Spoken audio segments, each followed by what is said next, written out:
Honorable, Madame Julie Payette, la gouverneure générale du Canada, l'honorable ministre Moridi, l'honorable sénateur Eggleton, la conseillère en chef, Dr. Mona Nemer, les co-champions de la soirée, Dr. MacDonald, Dr. Remy Kurian, Professeur Turok, les invités distincts, Mesdames et Messieurs, bonsoir. Bonsoir et bienvenue aux 9e conférence sur les politiques scientifiques canadiennes. Permettez-moi de commencer par remercier ceux qui ont contribué à l'organisation de cette magnifique conférence. Nos bénévoles, les membres de notre conseil et nos partenaires, en particulier le gouvernement du Canada, le gouvernement d'Ontario et l'Université Ryerson. Et finalement, l'Institut Perimeter pour support technologie pour ce soir.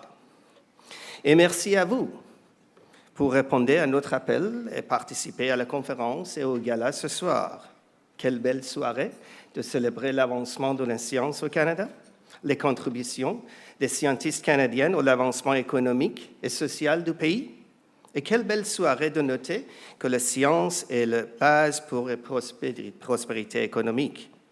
Et pour noter que la science est le grand facteur, et peut-être le plus grand facteur pour le changement de nos vies pendant les 3 derniers siècles. Et noter que la science est le seul pilier sur lequel nous pouvons compter et la seule source d'espoir.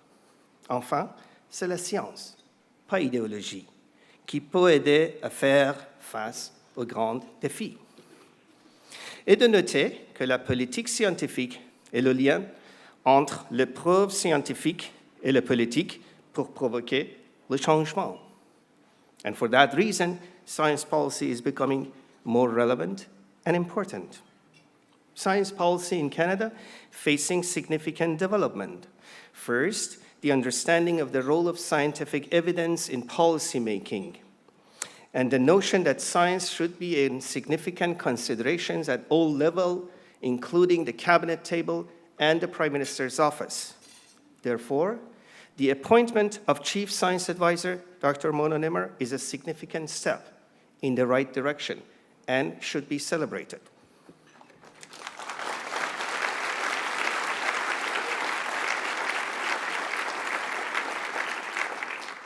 Second, the recommendations of Fundamental Science Review Panel, which have the potential to transform the management of science enterprise in this country into new height, and have made already significant impact in science policy discourse in our country.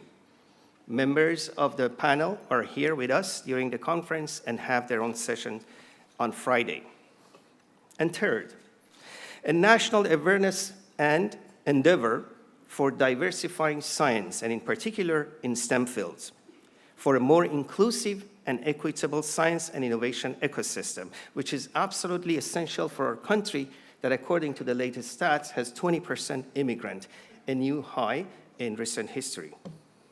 But I must confess that for me, as somebody who has been in this field for almost a decade, and due to the nature of what I do has a panoramic view of science policy landscape, the biggest progress and development has been in the perception of science policy.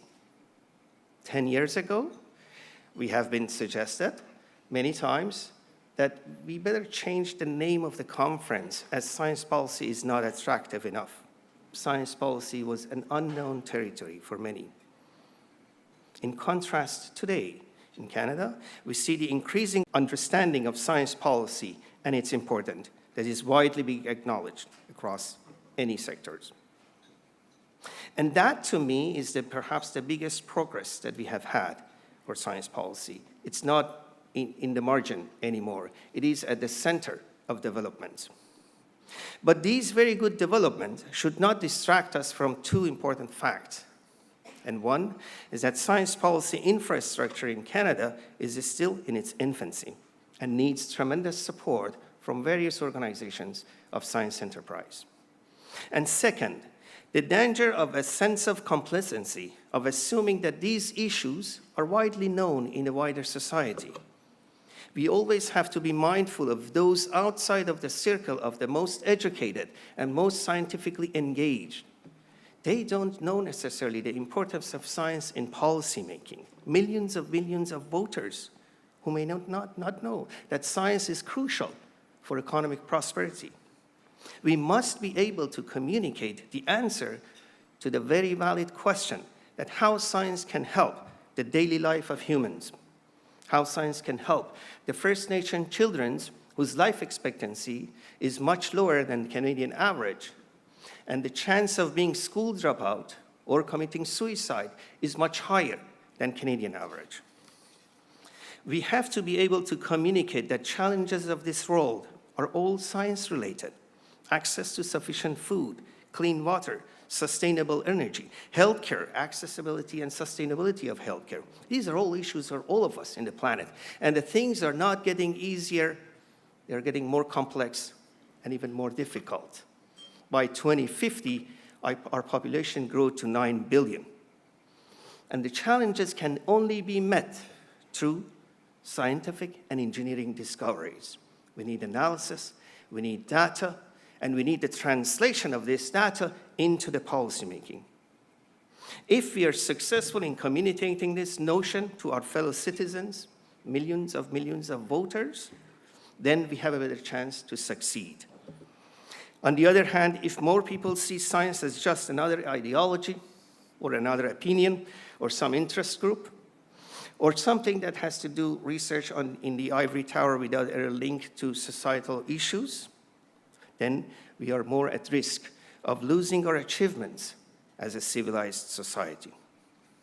With so much tensions and instability around the globe, crisis after crisis turning into extremes, and the era that some refer to post-truth world, we must adhere to democratic values with a belief in human dignity, universality of human rights and freedom, economic prosperity and development for all and not just few, and for that, science must be our navigation tool.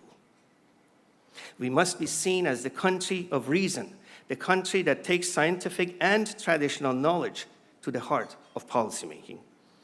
This can be Canada's moment to demonstrate to the world that along with peacekeeping, we can be the champion of global science by rebuilding the scientific infrastructure in post-conflict countries, by having a strong presence at international scientific institutions, and to lead the internationalization of science and to be the country of science diplomacy. My friends, we have so many important questions and issues to discuss. We cannot move forward unless we get together, have dialogue, listen to different perspectives, and build consensus without having anybody left out of the circle. And that core value is the CSPC mission. Connectivity among sectors, generations, regions, and communities.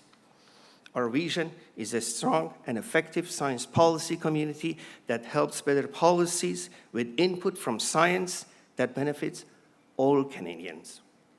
Help us to deliver that. Merci beaucoup, bonne soirée et bonne conférence.